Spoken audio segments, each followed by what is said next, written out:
పనికిరాని వస్తువులు ఇంటికి బరువు, పనికిమాలిన ఆలోచనలు మనసుకు బరువు, పరుల సొమ్ము ఆశించువాడు భూమికి బరువు.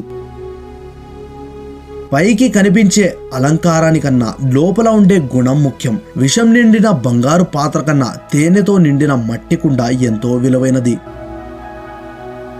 ఒకరిలా అవ్వాలనుకోవడం ఆశయం, ఒకరిలా ఉండాలనుకోవడం ఆదర్శం. కానీ నువ్వు నీలా ఉండాలనుకోవడం అవసరం. అది నువ్వు గుర్తించగలగడమే అవకాశం. కోల్పోయింది ఎప్పుడూ బాధగా ఉంటుంది, ఉన్నది ఎప్పుడూ సమస్యగానే ఉంటుంది, లేనిది ఎప్పుడూ గొప్పగానే ఉంటుంది. నీకు పిలవలేదా వెళ్ళొద్దు, చెప్పకపోతే అడగొద్దు, ఆలస్యంగా చెప్పినా పట్టించుకోవద్దు. ముఖ్యమని భావిస్తే ముందే చెబుతారు, చివరిలో చెప్పారు అంటే ముందే వద్దనుకున్నారని అర్థం. మాట అనేసి సారీ చెప్పినంత మాత్రాన గాయపడిన మనసు కుదుటపడదు. మాట అనే ముందు ఆలోచించుకోవాలి.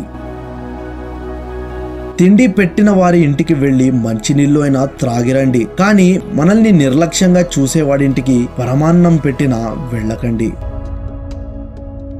ఈరోజు కష్టపడితే రేపు సుఖపడచ్చు అని చాలా మంది అంటుంటారు. కానీ ఇదే మాట చచ్చే వరకు అనుకుంటూ పోవడమే తప్ప ఆ సుఖపడే రోజు మాత్రం ఎప్పటికీ రాదు. ఎవరు ఊరికే కఠినంగా మారిపోరు. కొన్ని పరిచయాలు, కొన్ని బంధాలు, కొన్ని సంఘటనలు, కొన్ని బాధలు వారిని అలా మారేలా చేస్తాయి. సూర్యుడు భగభగ మండుతున్నాడు కాబట్టే ప్రపంచానికి వెలుగుని అందించగలుగుతున్నాడు. నీవు కూడా ఎంతో కొంత కష్టపడితేనే నీ మీద ఆధారపడి ఉన్న వాళ్ళ కంటిలో నీవు వెలుగుని నింపగలుగుతావు. ఒక నిజం ఆ ఒక్క క్షణమే బాధ పెడుతుంది, కానీ ఒక అబద్ధం జీవితాంతం బాధ పెడుతూనే ఉంటుంది.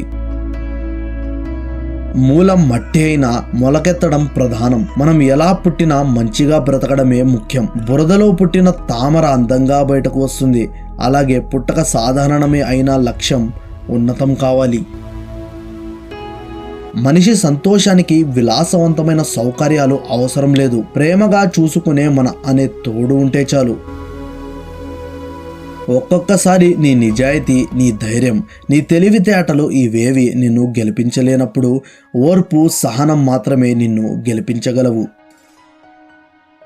నువ్వు ఓడిపోయినా సరే చేసే ప్రయాణాన్ని ఆపవద్దు అని చెప్పే మొదటి గురువు మన నాన్న. ఫ్రెండ్స్, ఈ వీడియో నచ్చితే ఒక లైక్ చేయండి. ఇలాంటి మరిన్ని మోటివేషనల్ కొటేషన్స్ చూడటం కోసం వెంటనే జీవితం టిప్స్ యూట్యూబ్ ఛానల్ను సబ్స్క్రైబ్ చేసుకుని దాని పక్కనే వచ్చిన గంటను కూడా ప్రెస్ చేయండి.